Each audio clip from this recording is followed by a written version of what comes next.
Olá pessoal, bom dia. É um prazer, uma satisfação muito grande. Hoje aqui na Contática está recebendo alguns amigos, advogados, contadores também, no primeiro podcast Café da Manhã e Contabilidade. Então, um bate-papo hoje de uma forma direta, descontraída, com o nosso amigo Carion, né, doutor Carion, doutora Camila e a doutora Atena, que representam aqui, então, o grande e famoso escritório de advocacia, Nelson Williams.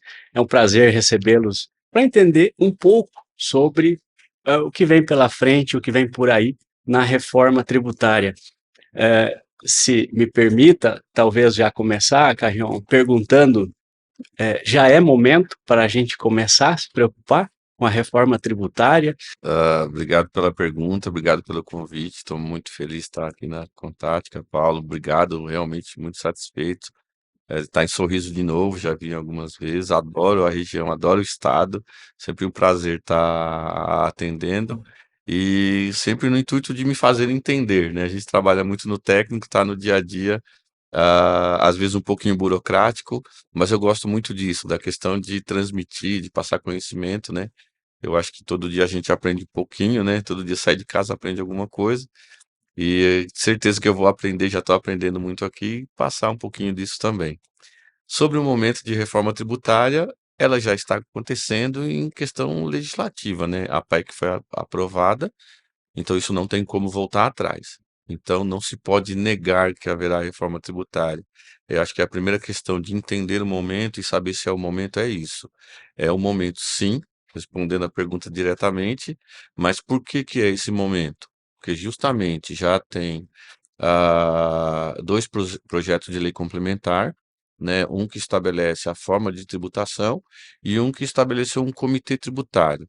Precisa-se ficar de olho nesse comitê tributário, porque é um comitê que vai tratar principalmente dos interesses dos estados e municípios em relação a um dos tributos ali do IVA.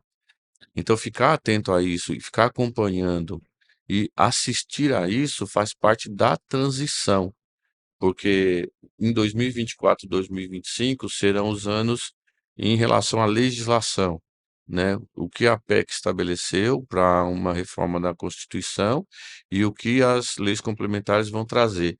Não existe tributo sem legislação, né? Tudo que está previsto tem que estar previsto em lei.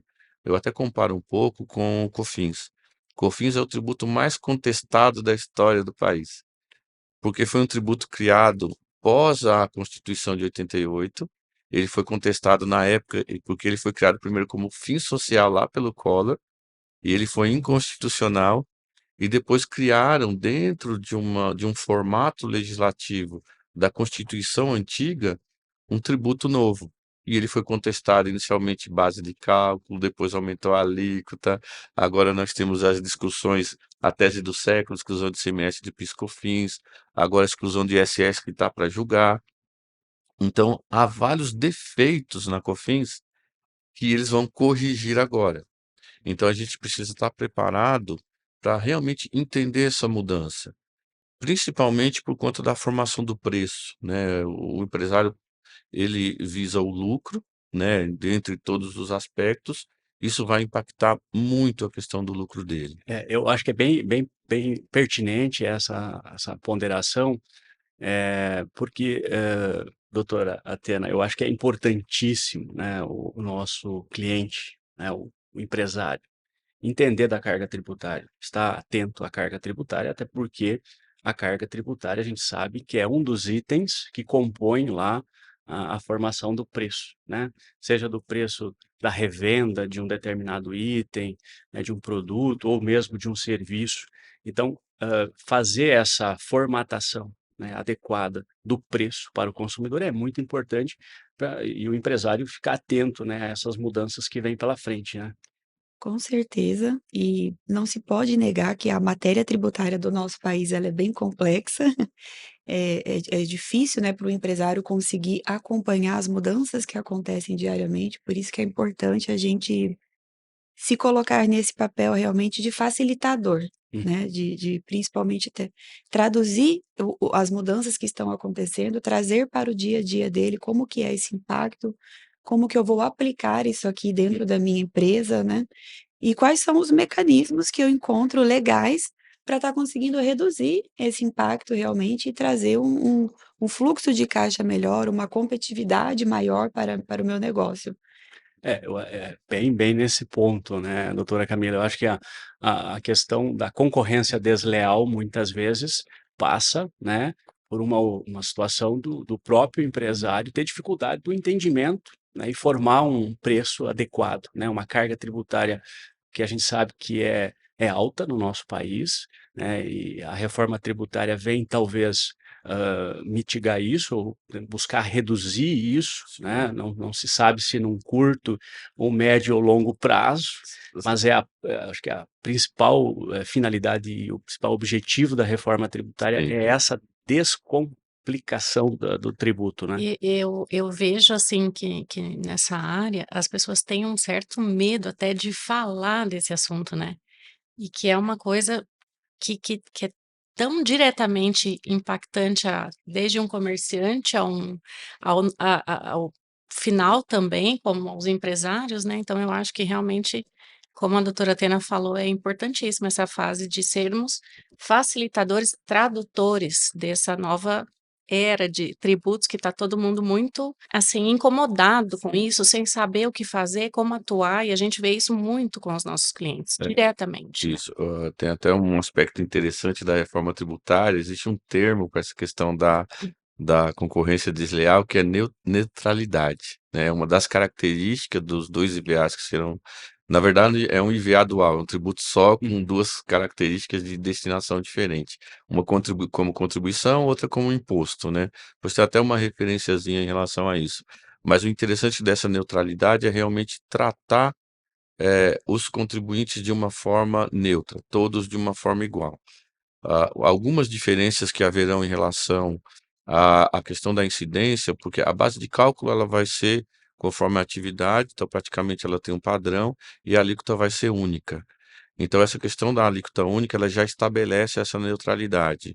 E o que haverá de diferença vai ser o imposto seletivo, né, que aí sim ele vai afetar as questões de meio ambiente, né, de saúde, de educação, para ter um tributo maior sobre bebidas, cigarros, né, sobre veículos, tudo aquilo que for derivado de petróleo, jogos.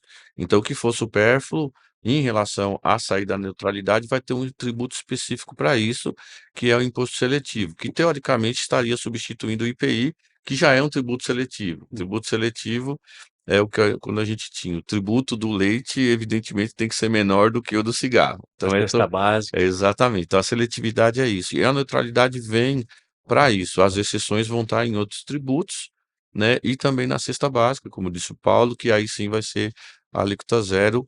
E é importante para o empresário olhar isso, porque o ramo de atividade dele já está sendo destacado dentro da reforma. Eu costumo dizer que agora busque associações, né, busque os seus representantes, às vezes através de contadores, principalmente a área de serviço. Porque a reforma tributária, apesar de ela estar dentro da Câmara, né, está sendo analisada, estudada, mas tem sim as representatividades que estão indo lá. É como se fosse uma reunião de condomínio. Se você não tiver lá para levantar a mão e votar, você vai ser consequência do voto dos outros. Então já é um dos motivos que precisa estar muito antenado em relação à reforma tributária. Isso vai envolver muito uma questão dos suportes que vocês têm, né. O empresário tem 3 suportes hoje, que é 3 pilares, né, você sustenta alguma coisa por pelo menos de 3 pilares. É a questão jurídica, né, o direito, a questão contábil, né, que está totalmente ligada a isso, e a questão de TI, a questão de informática. Perfeito. Ela vai acontecer a reforma de qualquer jeito, e ela só vai ser possível por conta dos sistemas que a gente tem hoje. Eu uso exatamente esse tripé, né, que todo empresário precisa ter um conhecimento, principalmente para os seus processos, para o seu produto, para o seu negócio, né, que a gente não tem como ficar fora. Processos, tecnologia e pessoa. Isso é fundamental para a reforma tributária, para conhecer formar bem o preço. Eu acho que a gente precisa estar bem assessorado sempre, né? Bons profissionais do ramo do direito, da contabilidade, financeiro, né? Entender todo esse processo, compor isso adequadamente. É um momento, será, do empresário começar a se preocupar com a não cumulatividade? O que que é isso? O que que não é? O que que é CBS? O que que é IBS? Faz hoje diferença, né, para o empresariado entender um pouco. Eu acho que para quem ele vai recolher, não importa, né? Se vai Isso, para a União, se vai para o Estado, exato. quem vai participar lá do comitê, quem vai fazer, né, essas análises lá, acho que não, né? O que a gente precisa entender hoje, que a gente terá, né, com a reforma aí, uma unificação do PIS e COFINS, Sim, que virou CBS, CBS, tem né? uma característica interessante disso, porque as contribuições, elas não são destinadas a estados e municípios, as contribuições, elas têm uma destinação só para a União. Então, para substituir o PIS/COFINS, ele cria o CBS, porque é um tributo que não vai dividir com estados e municípios. Então, ele já muda a característica do tributo, mantém contribuição como contribuição. Contribuição destinada aí ao ente federal. Ele que Exatamente, vai arrecadar e vai administrar isso, né? exatamente, E aí a gente vê ISS e ICMS dentro de um imposto, que seriam, em teses, hoje de competência e administrados depois na reforma pelos estados e municípios, né? exatamente, que é o IBS, né? IBS. Exatamente. O IBS, ele vai estar em paralelo aí, um pouquinho do IPI, talvez seja destinado ali, a parte não seletiva, né? Uhum. Porque o IPI realmente vai ser extinto de toda forma e sendo substituído pelo imposto seletivo. Então, são dois impostos que a gente chama de IVA, né? A CBS e o IBS, com destinações diferentes, mas uma única guia.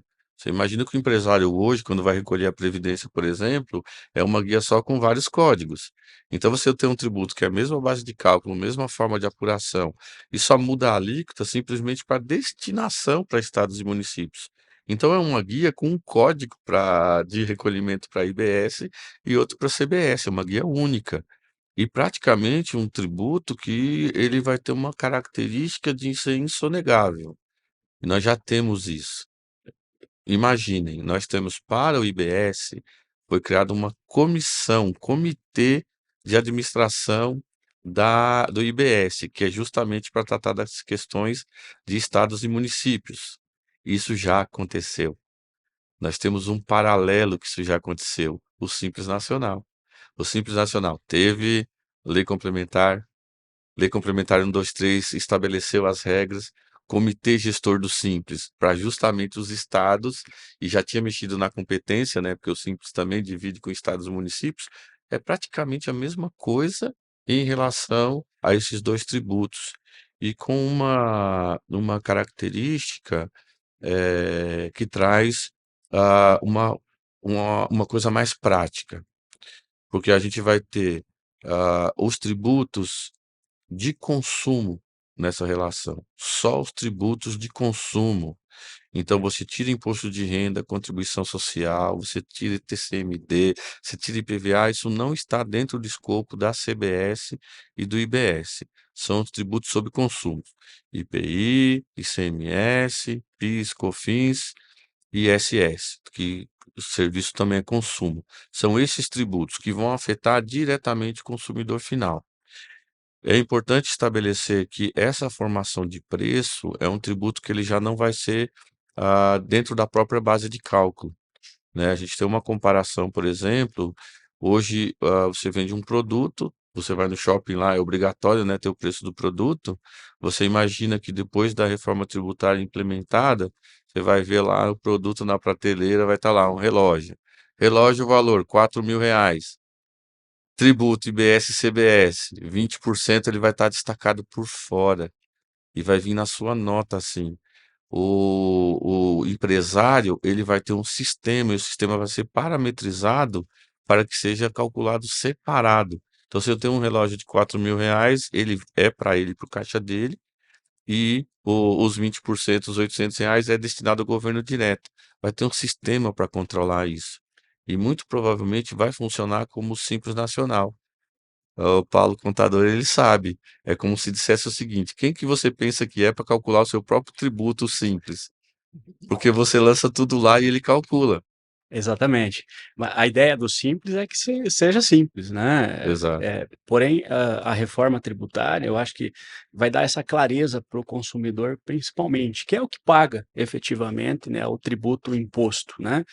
E aí, quando ele consegue entender exatamente qual é o imposto que ele paga sobre tal item, né, e ver essa distinção, principalmente na hora da compra, né, como esse exemplo perfeito, você vai, por exemplo, nos Estados Unidos, né, em muitos estados lá, você vai ao supermercado, por exemplo, comprar determinado item, você está sabendo que o preço daquele item corresponde ao produto que você está comprando.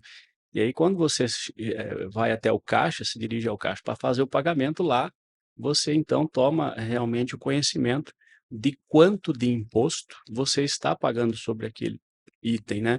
Isso gera uma transparência muito grande, né, para quem está pagando. Era exatamente a expressão que eu ia utilizar, a transparência, né, isso é algo que falta um pouco ainda aqui na nossa no nosso dia a dia, na nossa legislação e que traz esse cenário de insegurança, né, tanto para o consumidor como para o empresário, fica uma questão obscura, né, quanto de imposto que eu tenho aqui, uma discussão que a gente vê muito, vou trazer o exemplo do combustível, né, a Hum. gente fala muito do aumento do preço do combustível, do aumento, a gente só enxerga o reflexo ali na bomba. Mas será que todo mundo realmente entende o que é composição de aumento de carga tributária, o que é repasse de valor final, o que é aumento da margem realmente de lucro, realmente que as distribuidoras estão colocando? Então, isso vai ser muito importante para os consumidores, vai ser muito importante para nós, eh, contanto que seja efetivamente aplicado, né? Acho que um pouco da insegurança que traz também é tudo bem, vamos trazer essa transparência, essa simplificação da norma, mas isso vai ser efetivado? E quanto tempo nós vamos demorar nessa transição? Acho que o maior receio também fica um pouco nisso, né? E talvez, né, doutora Camila, a gente ter mais segurança jurídica, né? A gente hoje se depara, né, nos tribunais com muitas teses, com muitas discussões, se o PIS e a COFINS, o ICMS, se um incide na base de cálculo no outro, enfim, quando a gente tem esse cálculo por dentro desses Hum. tributos, né, e a gente não tem uma clareza na legislação, a gente precisa se socorrer aí do judiciário para justamente buscar o equilíbrio, né. Com a reforma, a ideia é que a gente possa, nessa transparência, né, ser muito mais objetivo com relação ao que incide, o que não incide, o que é devido, o que não é devido, né, e sairmos um pouco, né, talvez da cumulatividade de Sim. processos que hoje os tribunais aí estão debruçados, inclusive julgando, e que muitos empresários acabam não tendo a segurança da própria continuidade do negócio, né. A gente vê que isso aí é uma coisa que se fala há muitos anos já, da reforma, dessa questão. Eh, não sei se felizmente ou infelizmente pelo papel político atual que a gente tem, gera uma insegurança por questão política, mas realmente é uma coisa que é necessária ser feita. E que se for feita de forma transparente e efetiva, vai favorecer todo mundo, né, de certa forma todos saberão para onde irão, certamente, as questões. A grande questão hoje é essa reforma que todo mundo tem tanto medo ligada a essa questão política Política. instável, e que aí gera tanta insegurança e realmente as pessoas ficam sem saber para onde correr. Uhum, E sim. aí sem saber como agir, em quem confiar, porque a gente ouve na ponta muito: "Mas eu não vou mexer com nada disso, com coisa de tributo agora", porque a gente não sabe o que que vai acontecer. A gente não sabe qual vai ser a ordem vinda de cima, então muitas pessoas têm receio disso, né. É. É, Então isso não realmente dá não dá para excluir o fator político no é, Brasil, É, principalmente infelizmente. nessa formação. Eu lembro que uns anos atrás quase teve uma reforma tributária, e a gente tem o CONFAS, que hoje é o CONCEFAS, que é o Conselho dos Estados, né, de arrecadação dos estados, né, que une as secretarias de fazenda. E na época não foi aprovado o caso da Bahia, porque precisaria ter unanimidade e por conta de um estado que se prejudica. É evidente que talvez foi o meio que na época, Antônio Carlos Magalhães, e aí é política 100%, meio que juntou um grupo, mas ele que deu o voto, mas já tinha alguns outros estados nesse sentido. É importante, a gente está falando aqui, e bem na prática, a CBS e IBS, esses dois tributos, eles vão ser criados a partir de 2025, é o início da transição. A alíquota de um é 0,9%, CBS e IBS 0,1%. Isso vai dar 1% de imposto. Esse tributo em 2025 vai ser abatido do PIS e COFINS. Então ele já não vai ter um aumento de carga tributária. Então você vai apurar o PIS e COFINS normal, como você apura, e tirar esse 1% que você pagou da IBS e do CBS. Vamos chamar de IVA, para não ficar repetindo muito, né? São dois impostos sobre o valor agregado, o valor de consumo.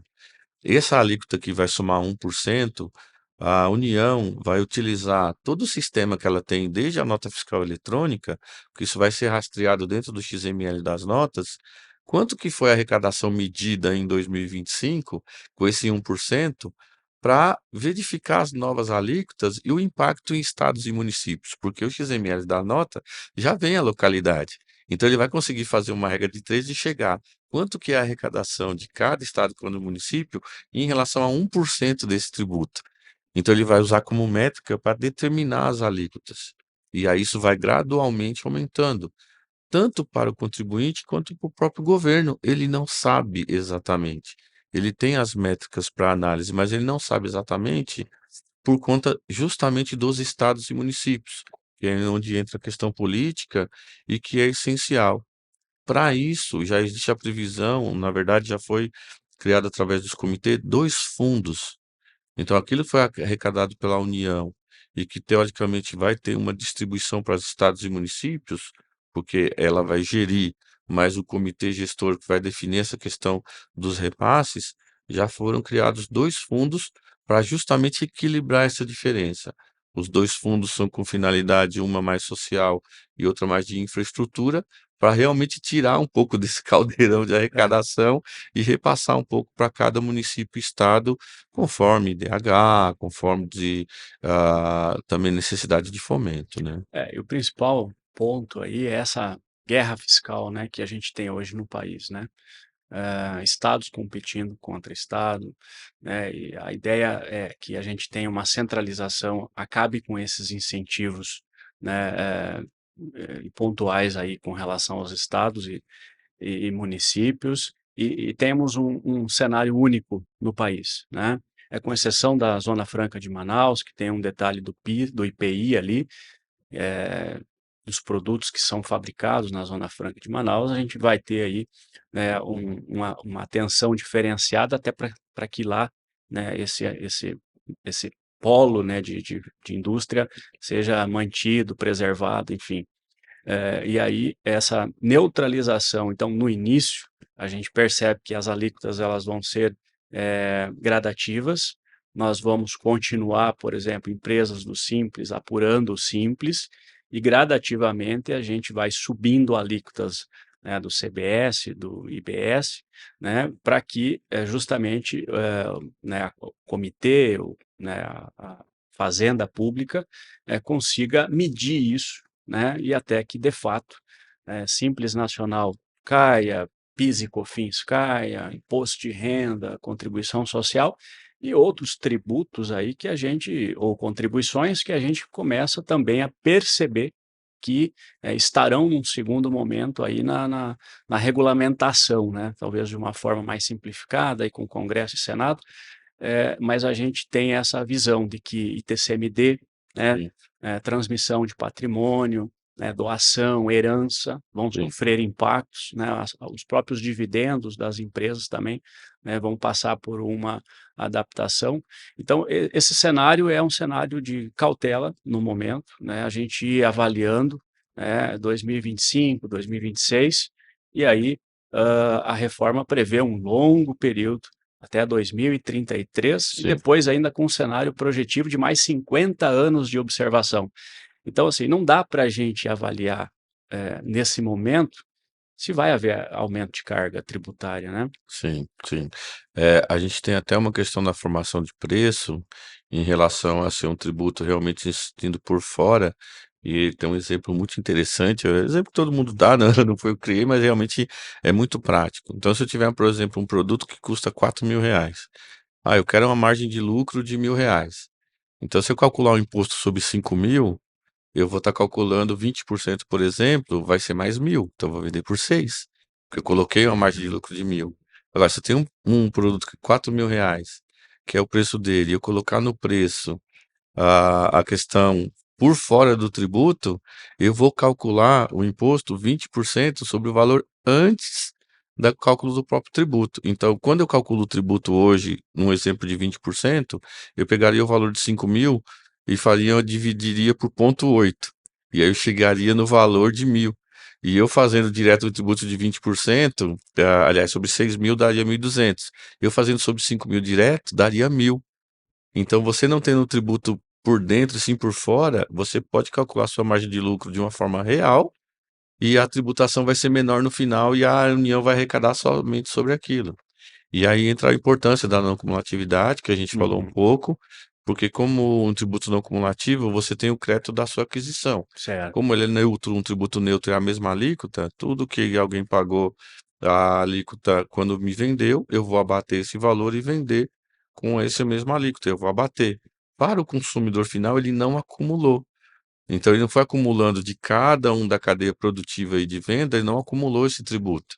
Então realmente vai chegar no consumidor final, e por isso é um tributo indireto, né? São tributos indiretos que estão sendo substituídos, que a carga tributária vai chegar limpa também para o consumidor final, que é a questão da transparência que a gente estava tratando. Exatamente. Hoje nós temos né, um sistema tributário de imposto sobre imposto. É o Isso, cascateamento do imposto, né? Desde a indústria até o revendedor, o distribuidor, revendedor, enfim, é difícil até de entender, né? Esse exemplo é interessante e é exatamente esse o ponto, né? O imposto por fora, o cara vai na prateleira do mercado, compra o produto e aí ele sabe que tem uma alíquota, tem um percentual que ele vai adicionar depois sim, desse produto para pagar. O por dentro a gente percebe que assim o empresário precisa formar o preço, isso, ele precisa depois de vendido calcular o exato. imposto. E muitas vezes está pagando imposto sobre imposto sobre imposto, né? Exatamente, porque ele vai se acumulando dentro da formação do preço. Isso. Tem um preço de 4.000, coloquei 20%, vai para 4.800. Vou vender por 4.800, mas o tributo é sobre 4.800 É, e não sobre 4. ou seja, o lucro dele Já não está é sendo consumido proporcionalmente pelo exatamente. imposto. Isso vai ser diferente, isso realmente vai mudar. Só que o que acontece? É muito importante hoje ficar atento o empresário para a questão, sim, da consultoria, da contabilidade e dos sistemas. Tá? Eu acho que é a grande questão dessa transição. A Receita Federal fornece os layouts e vai fornecer um layout novo para XML de nota fiscal, para sistemas de arrecadação. Todo tributo é criado junto com uma obrigação acessória, né? Uhum. Muito provavelmente vai ter uma espécie de SPED, É, IVA que vai ter que ser preenchido, mas isso vai vir da nota fiscal eletrônica. Então ele tem que estar já antenado nessa questão, principalmente porque hoje a dificuldade que a gente tem de calcular um custo final, uma diferença, não é só a questão do tributo sobre a venda, mas o tributo que ele pagou sobre a compra. E a parte mais difícil de eu fazer uma é. projeção para a reforma tributária é qual que é o impacto antes dele que existia. Então eu tenho que fazer um cálculo de um preço limpo, tanto na compra quanto na venda, para comparar com os tributos novos. É o maior desafio hoje. Mas já tem sistemas e está sendo criada inteligência também para fazer isso, que eu acho que é o principal fator disso. Com o auxílio da contabilidade e o acompanhamento disso tudo, você vai estar preparado para a transição. A transição é para todo mundo, para o empresário, para o político, para o Estado, para quem arrecada, todo mundo tem uma certa segurança, mas acho que nesse sentido está todo mundo trabalhando junto para trazer uma segurança e uma transição um pouco leve, assim, e por isso que até nas novas, na nova projeto de emenda constitucional, alargou um pouquinho, está um pouco menos rígido que estava na PEC inicial, está um pouco menos rígido essa questão realmente da aplicação. Acho que todo mundo já começou a ser um pouquinho mais sensível em relação ao impacto da transição e o impacto das alíquotas também. Show de bola. O tema é muito relevante e a gente teria aqui, com certeza, discussões aí para muitos dias de conversa e bate-papo. Mas eu quero agradecer imensamente vocês por esses ensaios, né? E dizer que a gente conta com vocês aí numa próxima oportunidade, né? Numa próxima vinda de vocês aqui para Sorriso, e talvez aí já com um pouco mais avançado, né? As regulamentações, as discussões aí no Senado, e aí a gente parte, né, num futuro aí mais para a prática, para realmente demonstrar isso para o empresário, né? Então, a gente gostaria muito de agradecê-los, né, por estarem aqui conosco em Sorriso, visitando o escritório. A gente sabe que vocês têm outros compromissos aí no decorrer do dia, mas a gente fica muito feliz por vocês terem vindo, tá, doutora Atena? Sempre fique à vontade com relação a nos procurar, a vir, a gente conta também com vocês, com o escritório lá de vocês, nessas questões aí tributárias, e deixa as suas considerações final aí para a gente. Bom, primeiro eu queria agradecer, não agradeci no início, né, pelo convite, é um prazer para nós estar aqui participando desse podcast. E gostaria de deixar como consideração final a todos, né, a disposição do escritório, que nós estamos aqui para somar, para ajudar com o empresário realmente. A gente sabe que toda mudança, ela não é perfeita, então, sim, espera-se que algumas inconsistências possam acabar acontecendo em razão do dia a dia, da prática, né? Né? E aí cabe sim um olhar conjunto entre a contabilidade e o jurídico para estar analisando e enxergando as inconsistências, as possibilidades de discussões, né? E é para isso que nós estamos à disposição realmente para somar com o empresário, para facilitar a vida dele e para estar auxiliando na perpetuidade do negócio. E afinal de contas, né, doutora Camila, o que a gente quer é descomplicar para o nosso cliente, né? Eu ia justamente pensando aqui, falando a desmistificação de todo essa questão do imposto, né, da contabilidade e do tributo, da parte jurídica.